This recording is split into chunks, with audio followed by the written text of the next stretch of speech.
Hi friends, welcome back to the channel GS study. तो मेरा नाम है सोहेल खान और आज हम पढ़ने वाले हैं कंप्यूटर। तो कंप्यूटर जो है इम्पोर्टेंट हमारा सब्जेक्ट है और अधिकतर कॉम्पिटिटिव एग्ज़ाम में ये कंप्यूटर से रिलेटेड क्वेश्चंस आते हैं। बहुत से एग्ज़ामों में बहुत अच्छा पार्ट कवर करता है कंप्यूटर और इजी भी है।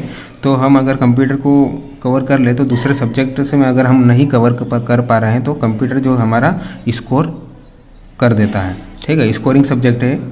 तो आज हम पढ़ेंगे कंप्यूटर के बारे में, उसका थोड़ा सा इंट्रोडक्शन। कंप्यूटर एक ऐसी मशीन है जो हम डाटा उसे देते हैं। ठीक है, इन्फॉर्मेशन कुछ भी हम रॉ मटेरियल जो देते हैं उसे लेता है इनपुट के रूप में। ठीक है, जो डाटा हम देते हैं उसे लेता है इनपुट के रूप में लेता है, फिर उसके अपने ही अंदर सीपीयू में प्रोसेस करता है। मतलब उस जो रॉ मटेरियल देते हैं हम उसे बनाता है और बनाने के बाद में जो रिजल्ट आता है उसे आउटपुट के रूप में हमें देता है। ठीक है, तो ये हो गया कंप्यूटर का काम। कंप्यूटर का काम क्या है? डाटा को इनपुट के रूप में लेना, फिर उसे प्रोसेस करना, फिर उसके बाद में रिजल्टों को आउटपुट के रूप में निकालना। जैसे कि मान लीजिए कैलकुलेटर। ठीक है, कैलकुलेटर भी एक छोटा सा कंप्यूटर है। उसमें हम क्या करते हैं, किसी भी चीज़ को जोड़ना घटाना होता है तो हम अपना जो डाटा रहता है वो उसे इंटर करते हैं उसके अंदर। जैसे 2 + 2 ये हमने डाटा इंटर करा। ये जो डाटा 2 हो गया और ये जो दूसरा 2 हो गया, ये क्या हो गया? हमारा डाटा हो गया या रॉ मटेरियल हो गया। ठीक है, इसको हमने इंटर करा, एक लॉजिकल ऑपरेटर लगा दिया, +2 + 2 कर दिया। ये हमने प्रोसेस बता दी कि ये करना है आपको, कंप्यूटर साहब आपको करना है प्लस। तो ये हमने डाटा दे दिया, ये हो गया लॉजिकल ऑपरेटर। ये हो गया इंस्ट्रक्शन दे दिया, उसे क्या दे दिया? इंस्ट्रक्शन कि आपको ये करना है। इसके बाद में अब कंप्यूटर क्या करेगा? हमने इंटर दबाया या = दबाया। ठीक है, इससे क्या करेगा कंप्यूटर जो है या कैलकुलेटर जो है अंदर प्रोसेस स्टार्ट करेगा। ये हो गया इनपुट उसके लिए। अब = के लगाने के बाद में कैलकुलेटर के अंदर प्रोसेस स्टार्ट हो गई। प्रोसेस स्टार्ट करने के बाद में उसका रिजल्ट जो आया 4 और उसे आउटपुट के रूप में हमें स्क्रीन पर दिखा देता है वो 4। तो ये हो गया उसका सारे काम, क्या? इनपुट लेना, प्रोसेस करना और आउटपुट करना। जो सामान्य भाषा में मैंने आपको बता दिया है लॉजिकल ऑपरेटर लगाकर। प्लस जो है इसे बोलेंगे इंस्ट्रक्शन दिया हमने कि क्या करना है इस रॉ मटेरियल के साथ में। ठीक है, तो कंप्यूटर सिस्टम के कितने कंपोनेंट होते हैं? घटक मतलब कंपोनेंट्स। कितने घटक है कंपोनेंट्स? इसके 3 घटक है मुख्यतः। तो 2 ही घटक होते हैं, हार्डवेयर है और दूसरा है सॉफ्टवेयर। तीसरा मैं मान लेता हूँ डाटा जो हम दे रहे हैं वो भी कंप्यूटर का घटक ही हो गया, लेकिन होता नहीं है, फिर भी डाटा को भी पढ़ लेते हैं, सॉफ्टवेयर। तो हार्डवेयर क्या होता है? कंप्यूटर के ऐसे पार्ट होते हैं जिन्हें हम छू सकते हैं, छू कर देख सकते हैं, भौतिक पार्ट होते हैं। जैसे इसकी स्क्रीन हो गई, कीबोर्ड हो गया, माउस हो गया, सीपीयू हो गया, हार्ड डिस्क हो गई। अंदर खोल के देखते हैं तो हार्ड डिस्क हो गई, रैम हो गई, मदरबोर्ड हो गया। ये सारे जो कंपोनेंट्स हैं जिन्हें हम हाथ छू कर देख सकते हैं वो हो जाएंगे हमारा हार्डवेयर सिस्टम। ठीक है, अब पढ़ते हैं सॉफ्टवेयर सिस्टम। सॉफ्टवेयर सिस्टम क्या होता है कि कंप्यूटर में इंस्ट्रक्शंस और प्रोग्राम का समूह होता है जो कंप्यूटर को बताता है कि करना क्या है। ठीक है, सॉफ्टवेयर क्या होता है? इंस्ट्रक्शन और प्रोग्रामों का समूह होता है जो कंप्यूटर को बताता है कि काम क्या करना है। जैसे मैंने अभी आपको एग्जांपल दिया था 2 + 2 वाला। तो इसमें मैंने इसको इंस्ट्रक्शन क्या दिया था कि 2 और 2 तो हमारा डाटा है, इसको मैंने इंस्ट्रक्शन दिया था कि आपको क्या करना है? प्लस करना है, जोड़ना है इन दोनों को। तो ये जो इंस्ट्रक्शन हो गया और = ये भी हो गया इंस्ट्रक्शन ही कि इसके बाद में जोड़ने के बाद में हमको रिजल्ट दिखाना है। ये भी हो गया इंस्ट्रक्शन। तो इंस्ट्रक्शन और प्रोग्राम का समूह। अब इन दोनों इंस्ट्रक्शन जो है इनके पीछे प्रोग्रामिंग लगी हुई होती है, प्रोग्राम कोडिंग करा हुआ आता है कि प्लस का मतलब क्या होगा, = का मतलब क्या होगा। तो इंस्ट्रक्शन और प्रोग्राम्स का समूह, अगर आप कंप्यूटर बैकग्राउंड से तो आपको समझ में आएगा जल्दी से। अगर नहीं आ रहा हो तो ठीक है, कोई समझने की ज़रूरत नहीं, ज़्यादा इतना आता नहीं है एग्ज़ाम में। ठीक मोटा मोटा समझ लीजिए। कंप्यूटर जो है, सॉफ्टवेयर जो है, प्रोग्राम और इंस्ट्रक्शन और प्रोग्रामों का समूह होता है जो कंप्यूटर को बताता है कि करना क्या है। ठीक है, इसके बाद में पढ़ते हैं डाटा। तथ्यों या सूचनाओं का अव्यवस्थित संकलन होता है डाटा हमारा। ठीक है, अब मेरे पास जो था 2 + 2 में क्या था? 2 डाटा थे मेरे पास। 2 + 3 कर लेते हैं इस बार। 2 + 3 में क्या है? मेरे पास डाटा है 2 और ये है 3, कच्चा माल है मेरे पास ये। ठीक है, तो तथ्यों और सूचनाओं का अव्यवस्थित संकलन, या इसे मान लेते हैं कच्चा माल है। मैंने अभी इन्हें जोड़ा नहीं, मुझे जोड़ते नहीं आ रहा है, तो मैंने ये इस कच्चे माल को क्या कर दिया, कैलकुलेटर को दे दिया कि भैया तू जोड़ और मुझे जो है व्यवस्थित करके जो है आंकड़ा दे दे।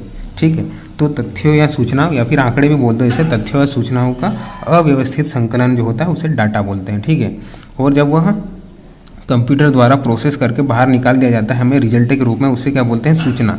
ठीक है, जो कंप्यूटर रॉ मटेरियल जो रहता है हमारे, जो अव्यवस्थित सूचनाएं रहती हैं उन्हें कंप्यूटर द्वारा प्रोसेस करने के बाद में जो व्यवस्थित करके सूचना हमें प्राप्त होती है उससे बोलते हैं, जो व्यवस्थित करने के बाद में जो डाटा हमारे प्राप्त होता है उसे बोलते हैं सूचना या इंफॉर्मेशन।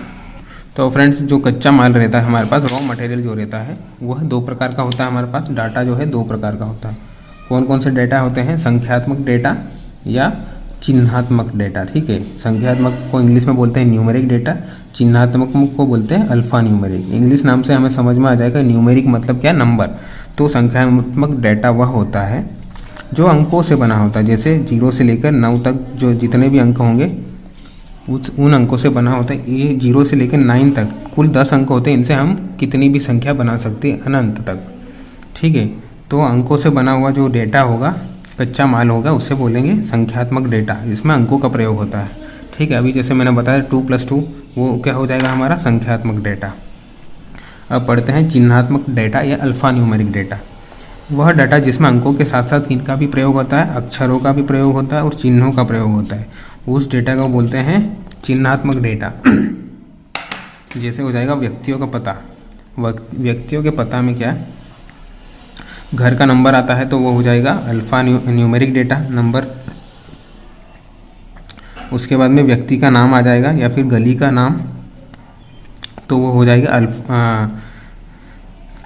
वो तो हमारे हो जाएंगे अल्फ़ाबेट हो जाएंगे, ABCD जो भी होगा गली का नाम। और उसके बाद में चिन्ह भी आते हैं, जैसे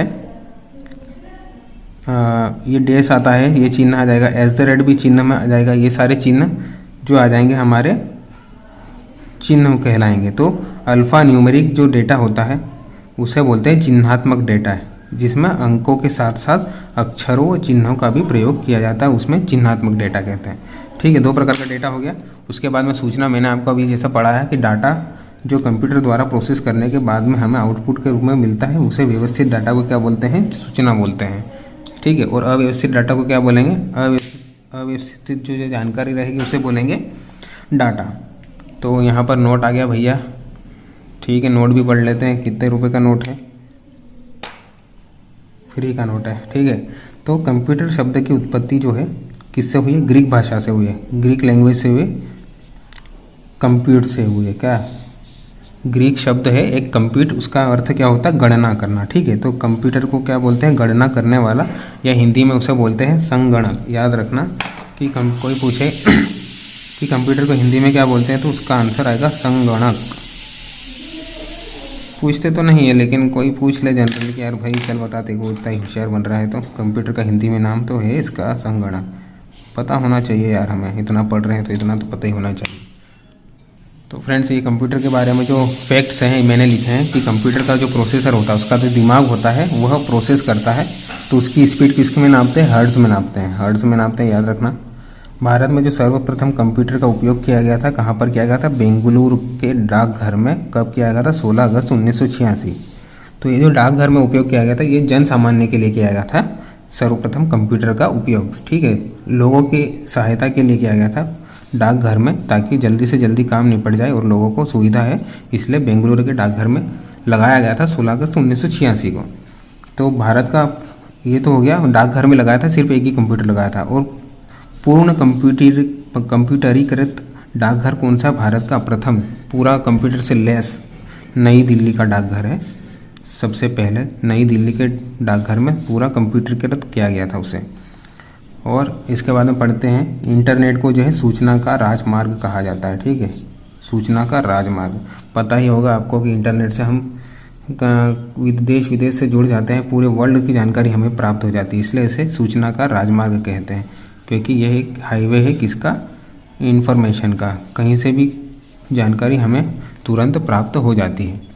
इसके बाद में है कंप्यूटर साक्षरता दिवस किस दिन मनाया जाता है, तो आंसर है इसका 2 दिसंबर को कंप्यूटर साक्षरता दिवस मनाया जाता है। भारत में पहला कंप्यूटर कहाँ लगाया गया था?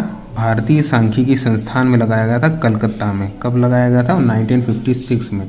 ठीक है, याद रखेंगे। ये तो कंफ्यूजिंग है जरा कि भारत में सबसे पहले कंप्यूटर का प्रयोग किया गया था 1986 में बेंगलुरु के डाकघर में, और सबसे पहला कंप्यूटर लगाया गया था भारतीय सांख्यिकी संस्थान में कलकत्ता में 1956 में।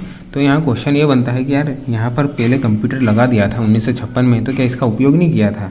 जो हम यहाँ पर लिख रहे हैं कि सर्वप्रथम कंप्यूटर का उपयोग कब किया गया था? बेंगलुरु के डाकघर में। तो याद ये रखेंगे कि मैंने अभी आपको बताया था बेंगलुरु के डाकघर में जन सामान्य की सहायता के लिए जो है वह कंप्यूटर लगाया गया था 1986 में, इसलिए सर्वप्रथम कंप्यूटर का प्रयोग लोगों के लिए किया गया था बेंगलुरु के डाकघर में।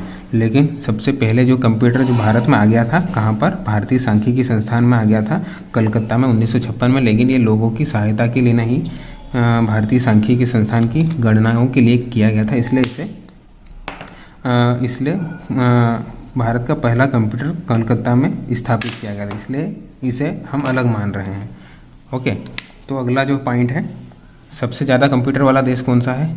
ऑब्वियसली संयुक्त राज्य अमेरिका। अमेरिका में सबसे ज़्यादा कंप्यूटर है। और ECS का फुल फॉर्म क्या है? Electronic clearing service. ठीक है, इलेक्ट्रॉनिक क्लियरिंग सर्विस, इसका उपयोग जो है बैंकों में लेन देन में किया जाता है। एक बार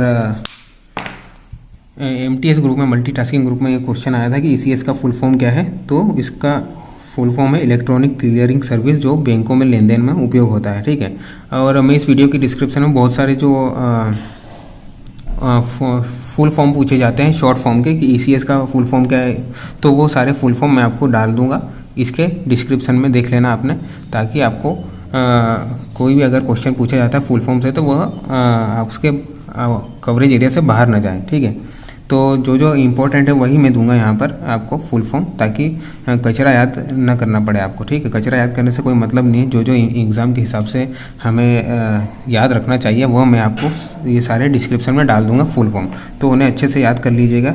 मैं अपने एक्सपीरियंस के आधार पर बता रहा हूँ कि क्या क्या पूछे जाते हैं, वो सारे मैं इसके डिस्क्रिप्शन में डाल दूँगा फुल फॉर्म, तो याद रखना उनको, और कहीं कागज़ पर लिखकर चिपका लेना, ताकि आप आते जाते उन्हें देखकर याद कर सकें। ठीक है फ्रेंड्स, तो मिलते हैं अगले वीडियो में। Okay bye, take care. और इसके अगर अभी चैनल पर नए हैं आप, तो उस चैनल को सब्सक्राइब कर दीजिए, बेल आइकन को दबा दीजिएगा। Okay friends, bye bye, take care.